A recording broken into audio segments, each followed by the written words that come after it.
पाकिस्तानी महिला सीमा हैदर और यूपी के ग्रेटर नोएडा में रहने वाले सचिन मीणा की लव स्टोरी अब सुर्खियों में है। आप सभी जानते हैं, पबजी खेलने के दौरान सचिन से प्यार होने के बाद सीमा हैदर ने उससे मिलने के लिए पाकिस्तान में तकरीबन 12 लाख रुपए पाकिस्तानी रुपए उसमें अपनी जमीन बेच दी। नेपाल के रास्ते अवैध रूप से हिंदुस्तान आ गई, ये तो सभी जानते हैं। भारत से लेकर पाकिस्तान तक ये खबर जंगल में आग की तरफ फैल गई और सोशल मीडिया पर सचिन सीमा की लव स्टोरी के चर्चे शुरू हो गए। सोशल मीडिया पर सीमा हैदर को जासूस बताया जाने लगा, जिसके बाद अब इसकी जांच यूपी एटीएस कर रही है। इस कड़ी में सोमवार को नोएडा में एटीएस ने सचिन मीणा, उसके पिता और सीमा हैदर से पूछताछ की। सीमा पर सवाल इसलिए उठ रहे हैं क्योंकि उसके भारत में घुसने के तरीके संदिग्ध रहे। सीमा हैदर अपने 4 बच्चों के साथ काठमांडू से बस में सवार होकर नई दिल्ली पहुंची, फिर वहां से सीधे अपने प्रेमी सचिन मीणा के घर ग्रेटर नोएडा के रबुपुरा गांव पहुंच गई और चुपचाप सचिन के साथ रहने लगी। ग्रामीणों द्वारा पुलिस को इसकी भनक जब लगी तो सचिन और सीमा भागने लगे और बल्लभगढ़ में नोएडा पुलिस के हाथों पकड़े गए। और इसके बाद पुलिस ने सीमा हैदर और सचिन को ग्रेटर नोएडा के जेवर सिविल कोर्ट में पेश किया। कोर्ट में सीमा हैदर के वकील ने उसके बचाव में कहा कि उसने अज्ञानता की वजह से बिना वीजा लिए देश में प्रवेश किया।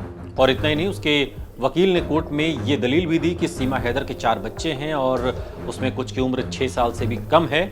ऐसे में उसकी देखभाल करने वाला कोई नहीं है।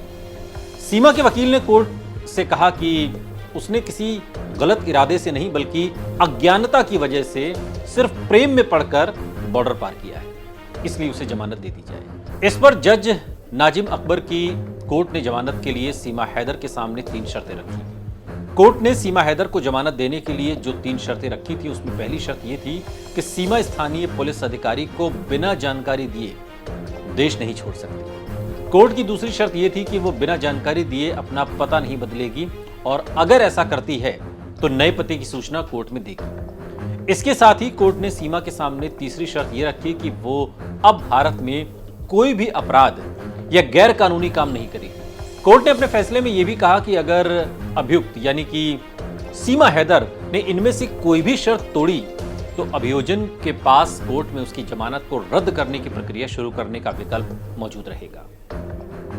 उन शर्तों को मानने के बाद जूनियर डिवीजन जज नाजिम अकबर ने 30,000 रुपए के मुचलके पर सचिन, उसके पिता नेत्रपाल और सीमा हैदर को जमानत दी। लेकिन सवाल यह है कि पाकिस्तान से नेपाल के रास्ते हिंदुस्तान में दाखिल हुई सीमा अभी भी गैर कानूनी तरीके से रह रही है, तो ऐसे में एक मुकदमा तो यह है ही। इसके अलावा अब सीमा को लेकर जो कयास लगाए जा रहे हैं सचिन के साथ और खासकर सीमा को लेकर जासूसी की जो बात कही जा रही है, उसको लेकर भी अब यूपी एटीएस हरकत में है।